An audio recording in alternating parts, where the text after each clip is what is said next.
Hello. The never-ending quest for new rooms to do my work in continues unabated. This time I'm in the science lab upstairs, which there doesn't seem to be any science going on, but there's this really horrible smell of rotten eggs, which I can only assume is gas leaking somewhere, so good job I don't smoke.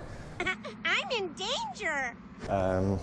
It's pretty awful. So we're going to have a look at another terrible section in this book. Now normally I would have skipped this. Normally I would want to skip this, Kampung Pastimes, but we really can't because it's probably going to be in the final exam. As you know, last time I didn't write the final exam. Year before I didn't either, and normally we do, and they actually added general knowledge questions from this section of the book, which makes no sense because I don't care if you've memorized these reading assignments. All these are here for, these comprehension exercises, is for comprehension, to make sure that you understand and you're practicing finding the information from text. That's all I care about. I don't care if you've memorized this information. So I think this is irrelevant, but it could be in the final exam. My guess is it will be because they'll use chunks of last year's exam to do it. So please make sure that you pay attention to this kind of stuff. I don't want to. Kampung Pastimes, page 183. So we're going to have a quick look through this. We're going to treat it as a quick comprehension exercise and move on from it. There won't be any review on this because I'm hoping that it won't be in the exam. It probably will, but I'm going to leave it up to you to make sure that you remember all the key details. So I'm not going to go over this again. So there's a warning. It might be in the final exam, this and shaking hands, which we will look at. So please make sure that you have memorized the key details. I'm not going to go over it and force you to do so because I won't have access to the final exam. Kampung Pastimes. Descriptive explanations give more information about a subject, what a subject looks like, what it is made up of, who is involved, what is required, or how something is done, which basically is what an explanation is. This descriptive explanation is of games that are played in Malaysian kampungs. Ugh. As you read this explanation, visualize the descriptions given. Yeah, so as I'm reading to you, please close your eyes and drift off to another place where you can violently hallucinate these terrible things that I'm describing to you. So every Malaysian is a kampung kid at heart. Just like every German at heart is probably a Nazi, and every Chinese kid is good at maths, and every English person likes tea. Presumably. So thinks Lat, Malaysia's favourite cartoonist, who has a series of books contrasting the easy, down-to-earth kampung lifestyle with the cellular phone and paper-punching life of the modern yuppie. Oh, cellular phones. That's a huge update from what we normally talk about in this book. Despite the city dweller's perfectly groomed image, like me, perfectly groomed, an array of electronic devices, every holiday in Malaysia results in airports and highways jammed with city residents returning to their villages, Balik Kampung. Their kampungs are their roots where they slept on the coolest mats, ate the freshest foods from the land, and enjoyed the most economical yet heartwarming nostalgic pastimes. So yes, we have this a lot here. It was more so when I first got to this country because they used to say to me, nobody lives in Phnom Penh, everybody comes from somewhere else. And it was true, the city just emptied out twice a year for Khmer New Year and the other one, which I can't remember what it is now off the top of my head. So twice a year this place would just empty out, and that was really nice. Everybody went home, everybody enjoyed themselves, the roads were just utter chaos. That was probably the downside of it, where students were literally getting killed on the roads. We had a few students that we lost. And that kind of brings it home that, yeah, this shouldn't happen so much. But then I think things changed. These days, you know, Khmer New Year, a lot of people don't go home anymore. A lot of people just say, oh, I come from Phnom Penh now. Things are changing for convenience. People don't want to do these journeys. People don't want to pay the money, or people don't have the money. Things are changing. Cambodia's changed a lot in the 9.5 years I've been here, a huge amount. It's not the same country I arrived in, it really isn't. Not always in a good way either. You changed! But it's very much the same sort of thing where people don't come from cities, people don't like cities. I grew up in cities. I grew up in London, a very, very big, bustling city, and I kind of do like it. I do like the idea that everything is available to me. I can jump on my bike, and within 10, 20 minutes, I can be somewhere where I can have anything I want. I can go and check out anything. So long as it's legal, I know where I can get it. And I like that kind of life. I like being connected to lots of people. And I am struggling in this city at the moment. Didn't used to be like this, but now, probably because of the situation over the last few years, it's emptied out. There are fewer people here. The situation is pretty grim. I'm not happy here. I don't feel like there's enough connections and enough to do, and I'm bored because I'm a city boy at heart. But most people don't really belong in cities. It's not our nature to live this close to other people. And you know what I mean, everybody hates their neighbours. And I'm not talking about countries where Indians hate Pakistanis or the English hate the French or you hate the Vietnamese. I'm talking about your next door neighbour. We all hate our next door neighbours because they bang in on the wall, they leave their crap outside, they park their cars in front of our gates. We hate all that crap because we want our territory, and it's our territory. I don't want people making a noise upstairs. It's my house. I don't want people parking their bike in front of my house. It's my house. We're territorial creatures. Living this close to each other is not natural. Shape. It's unnatural. Unfortunately, because of the way the world works, 70% of the population, probably more these days, probably more like 80, all they do is they work to move money from one place to another. Their lives are meaningless, but it means we have to work in a city. We have to. We have no choice. So most of us work here because there's no money anywhere else. And you know what I'm talking about. You go back to the province, there's no cash, there's no money, there's no great jobs, there's no opportunities. So you end up having to come to the city to make a life for yourself. And anyone who does, deep down, they want to go home. So once a year, that's exactly what people do. They go home and they remind themselves of their lives. My life sucks. Now here are some of the games they play. Oh my God. Top spinning. Throughout most of the country, top spinning is a teenage pastime. I can't imagine that's true. I can't imagine a bunch of teenagers. In England, teenagers get drunk, ride motorbikes, do things with the opposite sex. They go out and live their life. What they don't do is spin things. Okay, that's crazy. But on the Malay Kampong of the northern coast, a champion spinner is the village hero. Really. The record time for spinning is about 2 hours. Oh my God, can you imagine 2 hours of spinning something? My brain would liquefy and run out of my nose. Requiring great strength to spin. Tops vary from a simple wooden cylinder to fantastic streamlined discs with spindles trimmed with inlaid gold, and large ones can be as big as dinner plates. I don't know how strong you have to be to rotate a dinner plate. This is so stupid. Oh, I feel so stupid. With the harvest completed and all the rice stored, farmers traditionally settle down to watch and bet on the top local team. They have teams, apparently. Teams of top spinners. Fights break out, sometimes riots. Contests feature either the endurance spinners or the strikers who spin down 7-kilogram fighting tops faster than a speeding bullet. I wish I had a speeding bullet to put myself out of my misery from reading this crap. Attackers need both skill and muscle as the defending team contrives spinning formations to eliminate the attacker's top. I'm still none the wiser. That's a terrible explanation. What do? Do they spin these things into each other, knock them out? Is it some game where they like bashing each other out, or is it just plate spinning for as long as, I don't know, or care. Kite flying. Oh God, kite flying. I had these friends back in London, this brother and sister, a black couple. Well, they're not a couple, obviously, brother and sister, that'd be weird. And he's a big lad.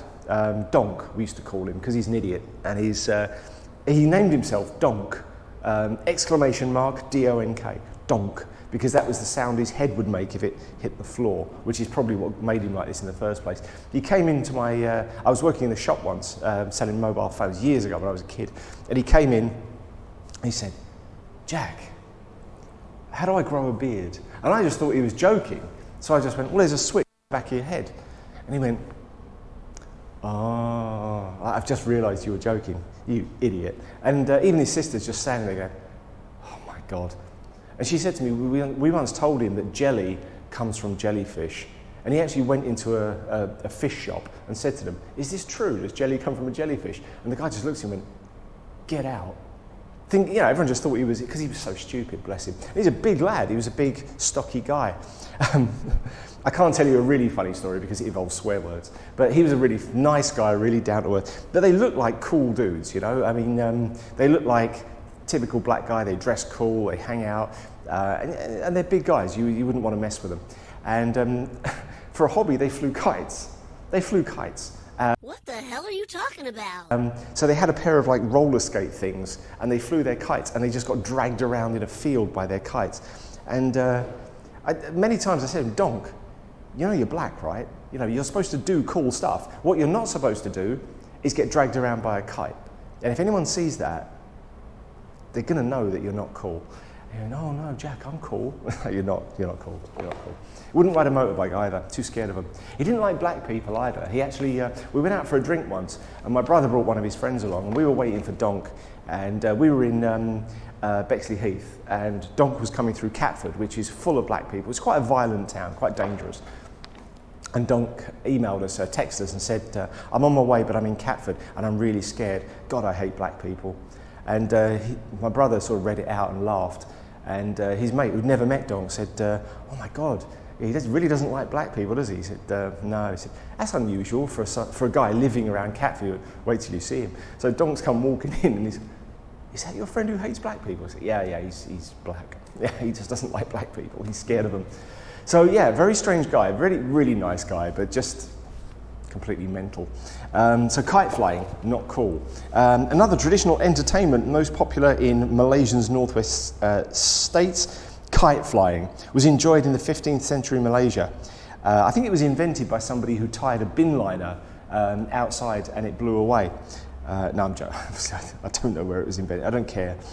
Today, great pride is still taken in the design and the handcrafting of each aerodynamic piece of art. The paper, wow, kite, comes in creative and unique shapes, such as the crescent-shaped Wu Bulan moon kite with a wingspan and length of up to 3 meters. The batik-covered Wu Cantic and the Wu Kuching cat kite, now the logo for Malaysian Airlines. Oh God. Bow-shaped bamboo pieces are often attached underneath the kite to produce a melodic humming sound, a dengang. How can you say it's a melodic humming sound, dengang, which is not a melodic sound at all. Contests of all levels were and are still held for serious kite flyers to vie for height, manoeuvring skills, design, ability to stay airborne, and quality of sound. Today, international kite festivals are held in Malaysia, drawing cosmopolitan participants from both European and Asian countries, and nobody cares. This is ridiculous. I mean, oh God. I like Khmer New Year. I like all that stuff. When everybody gets excited, I see all the teenagers running around and being kids again, which is awesome. And everyone plays games together, and that's great. That's great. It's like football. I'm garbage at football, hate the game, can't stand it, don't understand why anybody watches it. But if we're all kicking a ball about, that's a laugh with your mates. I get that, I really do. And I get that you'd want to fly kites and have a laugh with your friends, but to try and pretend that it's a national pastime, it's all a bit much. Oh, sepak takraw. Ugh, it just goes on, doesn't it?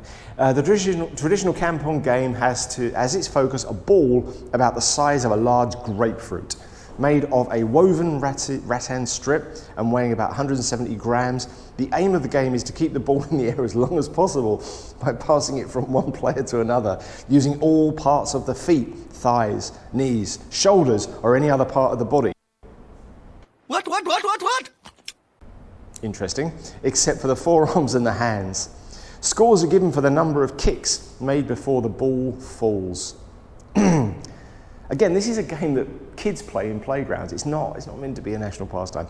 Like volleyball in many aspects, the game requires acrobatic flexibility and practiced skill, and is exhilarating to watch. I can't imagine that's true. I can't imagine a whole audience going, "Oh my God, he's kicked the ball again 3 times." It's just not going to happen. I really don't get it.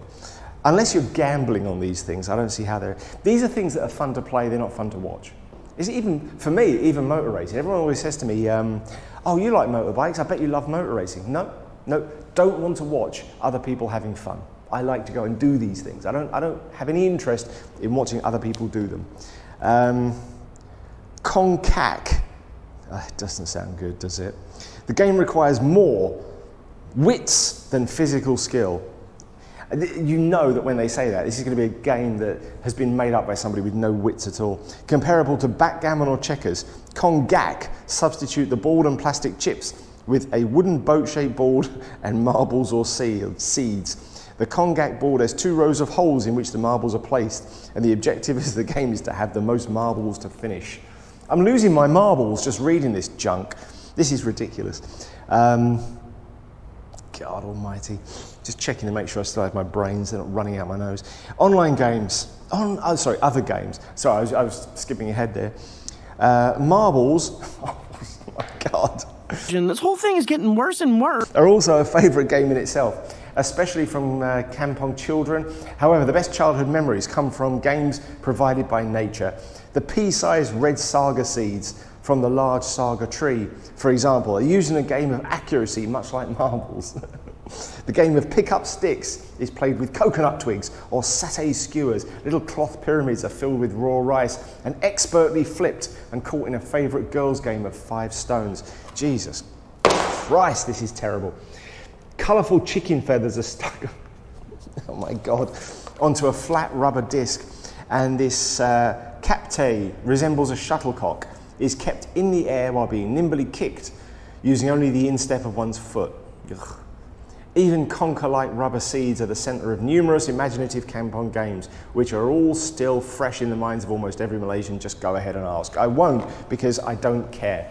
And I'm sure you don't either. We're only doing this because we have to. I don't want to do this. I'm sorry that we have to read through this. I'm sorry that I took this job in the first place. Seriously, this shouldn't be in the book. I can see that it's important as a reading exercise. I don't see any value in knowing these things because they are specific to Malaysia and they are specific to people having fun with their friends and family and just mucking about. And we see this all, I'm not looking down on the people doing these games, I'm looking down on the people who wrote this article. It's like in England, you know, we get together at Christmas and we play stupid games, and we do. Somebody will pull out a pack of cards and we'll play poker or something, and just for pennies or just for fun. Or we'll play charades or some other game, and that's okay. These games aren't challenging, they're not intelligent, they're just, you know, you have a couple of drinks with your family and you chill out and you have some laughs. That's great. Every single family in the world will do something like that. But to write about it and pretend that this is a cultural phenomenon and it's special in some way is ridiculous. This is not a good article. It's an explanation about things that I don't care about, which is always on the back foot. And I'm not trying to be glib by saying that, but a good explanation is going to explain something that I have questions about. Now, I am none the wiser. How does this Congac work? Doesn't tell me. No explanation. Kite flying, how did that get started? No explanation. Top skinning, what's the point of the game? No explanation. So it's giving us an explanation about Malaysian culture without actually explaining any of the key points. So it's a poor explanation anyway, which you expect because it's talking about something that really doesn't require an explanation. This should be about how families come together, why families come together, why it's important to shed the work ethic for a few days or a year and just get back to your family, get back to your roots and remember who you are and where you come from. Now that article would have had value. And it could have talked about all these things. But when we're trying to pretend that these games have value on their own, you've lost my interest. Now, if you're going to talk about stuff like fake shuttlecocks or balls made of strips of fabric, you have to be incredibly enthusiastic. And I think the article is trying, but it fails. If you're going to talk about something mundane and boring, you've got to add comedy. That's funny. I'm funny. Got to make it exciting in some way. You've got to have something special to add or bring to the party, and they're not doing that. So I think this is a poorly written explanation about something that I don't feel like requires an explanation. I didn't enjoy reading it. I'm sure you didn't enjoy listening to it. So let's go through the questions 1 through 15, and then we'll come back in a moment with the answers.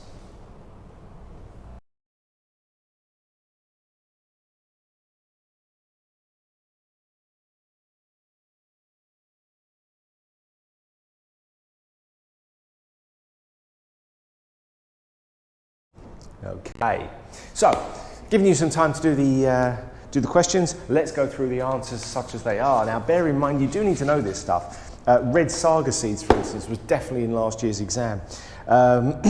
It's crazy. This is why I prefer to write the exam myself. There was a time where we had to write the exams. I think I was doing grade 10 at the time, and there was a grade 10 teacher. I didn't really know him. Kalim was his name, and I had to work with him to write the exam. So I quickly met him, black guy. I spoke to him before, but never really met him. Shook hands, I took him to one side and said, look, I'm lead teacher on grade 10. I think you're the only other grade 10 teacher. He said, yes, that's right. I was. So, well, we've got to write the exam. What works for me is I'll write the exam on my own, and I'll send you a copy, you read through it, make sure that you agree with everything, and then we'll have a cup of coffee together and we'll just decide if we're ready to go. I went, great, is that all you need me to do? So, yeah, that's better for me, because I know what I want. I know what the grade 10 syllabus is all about. I did grade 10 for 6 years. I know how to write a good exam, and the exam wouldn't require you to memorize anything from the book. Everything that you need for the exam will be on the paper inside the exam room, and that's the way an exam should be. I don't agree with memorizing details. I don't like it. Karim, he was happy to do it that way. We never did actually meet for a coffee. I sent him the details, and he actually died. He went to Thailand and dropped dead, which was worst bedtime story ever. Very sad. So understanding the text, grade 1 through 15, questions 1 through 15. What is the record time for a top to spin? I don't care. Let me just double check. Nope, don't care at all. I think it was 2 hours. Top spinning, record time for a spin, it's about 2 hours. Again, it's not an answer. What is the record time for a top to spin? About 2 hours. How tall are you? About 7 meters, give or take 5. It doesn't make any sense.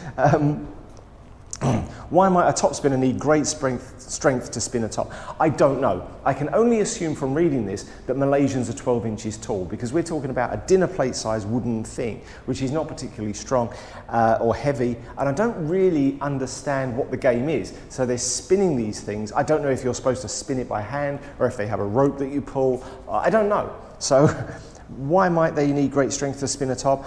They wouldn't. I mean, it's a dinner plate. You can throw a dinner plate pretty far, and that's a dinner plate made of china. So I don't really understand why you would need any great strength. My thoughts are here that you probably wouldn't. What are the two kinds of contests involving tops? Explain how contests can win. They can't win. Any contestants who compete against other people to spin plates have already lost. So they win these competitions. How wide can a kite be? Well, a kite can be as wide as you want it to be. In fact, a friend of mine that I rode out here with, Martin, he used to fly microlights. Now, a microlight is a metal frame with fabric stretched across it and a motorcycle engine spinning, and that's an aeroplane. So you're literally flying. It's literally a kite with an engine in it, and you're sitting in it. So a kite can be as big as you want it to be. All it says here is some of the kites are up to 3 meters. It doesn't say kites can be up to 3 meters anymore, and they explode into flames. It's like a helicopter. The reason helicopters are limited in speed is because the tips of the rotors cannot break the speed of sound. They cannot. If they break the speed of sound, they become ineffective. The helicopter loses lift and just drops like a stone. So a helicopter is limited by the laws of physics. Kites are not limited by the laws of physics. They could be as big as you want them to be. So that makes no sense. Hell yeah! Why does a flying kite create sound? Maybe it's howling out of sheer pain of being a kite. Maybe it's thinking, I don't want to do this. I want it to be a spinning top. How does a flying kite create sound? I guess it flaps. It flaps. Things flap around and they make noises. Why are kites and kite flyers judged? What are they judged on? Endurance, height, design, all those things. I mean, I'm judging them right now. I'm judging them in a different way. What is used to play CPAC Takraw? I don't care. It's a ball, isn't it? With a ball made out of strips of woven rattan strips. I don't know why you would bother, because a ball is going to cost you $1 on the market. So I really doubt they're bothering to make these balls anymore. What parts of the body cannot come into contact with the ball? Your hands and your forearms. You can use other parts of your body. I can't imagine people are using their tongues or the backs of their feet or any of that crap. How are points scored in the game of CPAC Takraw? Oh my God. Is there a way to win this game? I think you have to keep it up for as many bounces as you can. Yeah, scores are given for the number of kicks made before the ball falls. Oh, God. I mean, oh God, if you're gambling on this, I suppose it might be interesting, but I can't imagine it's fun. Is Konglak a physical or mental game? Oh, it's mentally straining to read this. It doesn't really say. It says it uses more wits than physical skill. So it's not a physical game per se, but it does say in the text that it requires wits and physical skill, but more wits than physical skill, because using marbles on a piece of wood is obviously very mentally challenging. What equipment do you need to play Konglak? Marbles and a wooden board shaped like a boat. No idea how that works, but we used to have a game like, well, several games. We used to call them pub games. So you'd find these wooden planks with marbles and weights and all sorts, and you'd play these stupid games while you were drinking with your friends. And that was pretty common all the way up to when I was a kid. And I think mobile phones and technology like that kind of ruined it, because now you go out, you check your phone while people go to the bathroom. It used to be that we'd go to the pub as a social escape. So you'd play games, you'd hang out with your friends, you'd play musical instruments, you'd have fun. Now it's not like that. So I feel like we probably have lost a lot of what it is to be human by doing that. As I say, I'm not looking down on the people doing these things. I'm looking down on the person who wrote the article trying to pretend they're more important than they really are. These are just wastes of time, but time is sometimes great to waste. If you're having fun or unwinding from the wasting of that time, then that time is not wasted. So I'm not looking down on the people playing these games at all. I just don't think this article has any relevance. What type of seed is often used as a substitute for marbles by Kampung children? Red saga seeds. What is a captay made of? I've got to look that up because I don't care enough to have memorized it. Captay, I don't know. I don't even know where it is.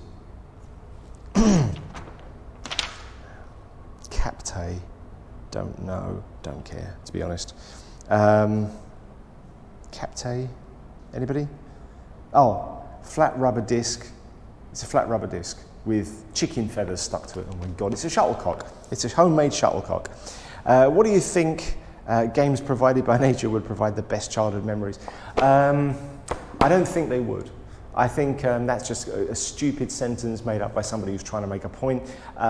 Games provided by nature. I mean, impromptu games where you can just play with other kids. Games are meant to be a way of socializing and learning your social status. They're meant to be improving your hand-eye coordination, and they're meant to be fun. It's all it's meant to be. I saw a TV show once when I was a kid, and it was a science fiction set in the future, but it was after a nuclear war. Everything's been destroyed. And it was about the flame that was used in the Olympic Games, and was given it and told to, this thing has enormous power, and they had to try and get it to somebody who could get it to light. No one could get it to light because everybody wanted to get rich off of it. And eventually the kids who had this stick that lights up for the Olympic Games, eventually they were just running through a field and playing with each other, and then it caught fire because it was all about having fun. The games were meant to be fun, and when we forgot that, the games had no value. And that was the message the story was trying to tell us, that the flame would only light if the games were there just to entertain us, just because games have value in themselves, in and of themselves. So I don't think that games provided by nature would specifically be better than any other games, or vice versa. I think that's a misnomer and a mistake on the part of the writer. But I think games you played when you were young will probably have the best childhood memories, because that's a part of our life when there was less stress and pressure, and we remember it most fondly. Do you think it's important for older people to remember their childhood games? Yes and no. I think it's more important that they remember their childhood, remember their roots, remember who they are and where they come from. I think as we get older, you remember them more anyway, because you tend to spend more time reminiscing. You tend to start realizing your mistakes. I haven't particularly made many mistakes. My brother, for instance, we went off in different directions. He stayed home in England, and he's really bored. He spends money now trying to amuse himself, trying to cheer himself. So he reminisces a lot. He's always talking about toys we had as a kid, or he buys a motorcycle to remind him of when he was younger and racing. I don't do stuff like that because I went in a different way, and I have a more human life where he tried to become more, I guess. He tried to make money. That doesn't make you happy. So I think it's important to remember who we are and where we came from. Or your mileage may differ. So they're my take on the answers. Make sure that you submit those in Google Class. Those of you that are at home, those of you in class, obviously use your books. And yeah, that's my take on this. Unfortunately, memorize it, and we will never touch on it again. Thank you very much.